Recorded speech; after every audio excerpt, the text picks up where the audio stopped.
The Batman is my favorite superhero movie, so in today's video, I'm going to be sharing my pitch for the Batman portal. Before I get into the pitch, I'm going to explain about how it will connect to some of the other projects that Matt Reeves is currently developing. Also, this pitch will take place 1 year after the events of the Batman. Make sure to keep watching until the end because I have very important news. Before the Batman portal, there will be multiple spin-off shows and movies released on HBO Max. First, there's The Penguin, which I'm guessing by the end of the show the Penguin will become the new crime boss. Second, there will be a movie released on HBO Max about Professor Pig, where he'll basically be like a psychopathic killer. Other than that, there will be another movie on HBO Max about Clayface, which will be the monster version for my pitch. This will basically just show how Clayface will end up becoming a big clay monster. I think it will be cool if they show how he'll go from a famous actor to a criminal, because he was rejected by everybody he knows. Lastly, there's the Arkham series, which will introduce one of the villains in this pitch, Hugo Strange. This series will show how Hugo Strange is a mad scientist that experiments on the prisoners of Arkham. We open from Clayface's POV. He's shapeshifted into a normal person. He's just entered a bank. We see he has a gun in his pocket. He approaches the counter and points a gun at the worker, demanding for $1 million.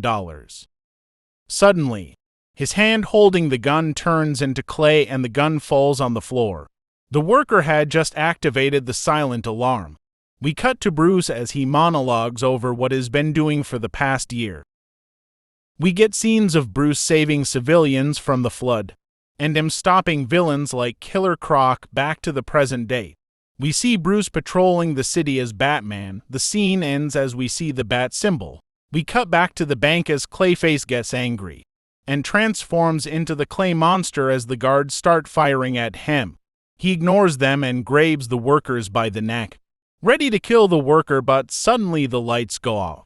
We see Bruce throw a batarang at him and it just goes through him. We get a fight scene of Bruce and Clayface fighting. When the cops arrive, Clayface just dissolves into clay and escapes through a hole as Batman tries to catch him. We see Bruce going back to the Batcave and rewatching the fight from his suit's lenses. Then he sees the bat signal again, and he suits up to go meet with Commissioner Gordon. They both think that this clay monster has something to do with the Penguin, so they both plan to go capture the Penguin. Batman tells Gordon that he has to go alone, because the Penguin's gang has grown too big to fight now and he'll have to do it fast and stealthy to avoid getting caught. Later that night, we see how Bruce has improved as Batman as he sneaks past all the guards. As he makes his way to the Penguin's office, which is at the same place as Carmine Falcon's office, he silently takes out the guards outside of the Penguin's office. He enters Penguin's office without him noticing.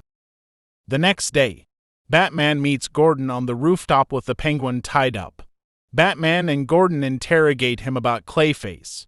The Penguin knows nothing about him, but he knows an escaped Arkham inmate who may know something about Clayface. His name is Professor Pig. Batman recognizes him because he's been trying to track him down for about 2 weeks now. They leave the Penguin behind on the rooftop as they revisit one of Professor Pig's old crime scene. Batman turns on his detective lenses and sees some bloody fingerprints. He scans the fingerprints to see whose it is, as he realizes it's Sofia Falcone's a Carmine Falcone's daughter. He thinks this has something to do with the Riddler, so he goes to visit him at Arkham. Batman accuses him for the death of Sofia Falcone. Riddler already knew about her death and is mocking Bruce for not being able to solve the riddle. Riddle me this. Who knew about this pig killer that was going after the only people that could have became Gotham's new crime boss, says the Riddler, or something like that. Batman realizes the Penguin had hired Professor Pig to kill the remaining Falcones. Batman and Gordon return to the rooftop and force the Penguin to tell them where Professor Pig is. Later that night, Bruce arrives at the abandoned hospital that Professor Pig is at. He passes by the hallway and sees Sofia and the other Falcone's dead body hanging on the ceiling, with a pig's head on their heads. Suddenly, Professor Pig catches Batman by surprise as he leaps on him. Professor Pig continuously hits him with his butchering knife. Batman kicks him back and gets you. This fight scene will be like that scene where Batman chases the Penguin in the last movie. Batman gets Professor Pig to tell him about Clayface. He says that a scientist from Arkham Asylum may know how to stop him. Batman goes to Arkham and finds out Professor Pig was talking about Hugo Strange. Hugo explains about how he created Clayface. Hugo tells him that Clayface is vulnerable to water. Bruce asks why he's telling him this, and Hugo tells him that he's a scientist that wants to experiment on the limits of humans without wasting any more time. Batman leaves to find Clayface. We'll get a cool fight scene where at first Bruce is struggling to beat Clayface, but later in the fight Bruce will win by using Clayface's weakness against him. Once Bruce beats Clayface, he meets with Gordon to tell him about Hugo Strange. Gordon says he knows a guy that can help them expose him. His name is Harvey Dent. We cut to black. The movie's over. If you enjoyed the video, please like and subscribe to my channel. If this video gets 1,000 views, I will do a part 2 and pitch the Batman portal. I would also like to announce that I'm planning to create my own DC universe here on my YouTube channel. That's all for now. I hope you enjoyed the video.